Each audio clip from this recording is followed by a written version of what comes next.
Oregon and USC have been conference foes since the 1920s, when both were members of the Pacific Coast Conference.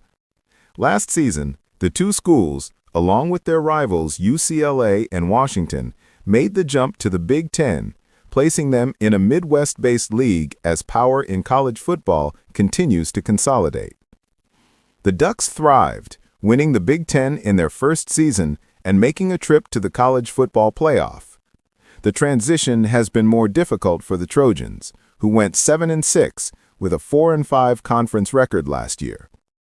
Oregon is on the outside looking in of a return to Indianapolis for the conference title game, but the Ducks are in prime playoff contention once again with just one loss so far. USC has flown a bit under the radar and may have been counted out after taking on a pair of losses by mid-October, but Lincoln Riley's team has shown resilience and is a win in Eugene away from being a very serious contender to reach the playoff for the first time in program history. The Trojans are also looking to score their first win against the Ducks since 2016, and their first win in Eugene since 2011, when Lane Kiffin was the USC coach. This is the biggest game of the weekend in college football, so let's look at how it impacts both teams' playoff hopes. Oregon's health is a significant storyline entering the game. Star wide receiver Dakorien Moore has missed the program's last 2 games, and Gary Bryant Jr., a former Trojans receiver, missed the win over Minnesota. The Ducks are built to win multiple ways on offense and showed off their Big Ten ground-and-pound prowess in an 18-16 win at Iowa, rushing for 261 yards. USC's defense is much improved in 2025, but rush defense is still an issue. Illinois rolled up 171 rushing yards in their tight win versus the Trojans, while Notre Dame exploded for 306 yards and 3 scores. USC also strives for balance on offense and has largely achieved it with quarterback Jayden Maiava and Makai Lemon forming one of the nation's top quarterback-receiver duos, and King Miller excelling since becoming the Trojans' lead back.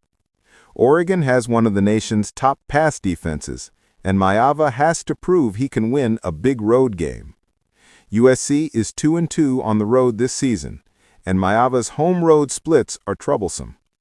At home, he completes 74.5% of his passes for 293 yards per game, with 14 touchdowns and 2 interceptions. On the road, those numbers drop dramatically to 57.4% completion, 277 yards per game, with just 4 touchdowns and 4 interceptions. A win at Autzen Stadium, one of the toughest places to play in the sport, would be huge for Maiava and Riley, pushing back on the narrative that the Trojans program has grown soft. For Oregon, keep winning and they'll be safely in the field. That much was clear with this week's rankings release, in which the Ducks landed at number 7. Oregon's relatively weak resume has been a frequent discussion piece, even if it's far from the team's fault. Few could have predicted Penn State's slide this season, not to mention Oklahoma State having its worst season in a generation. It helps that new selection committee chair Hunter Yurachek revealed that the team is still being bolstered by its win at Penn State.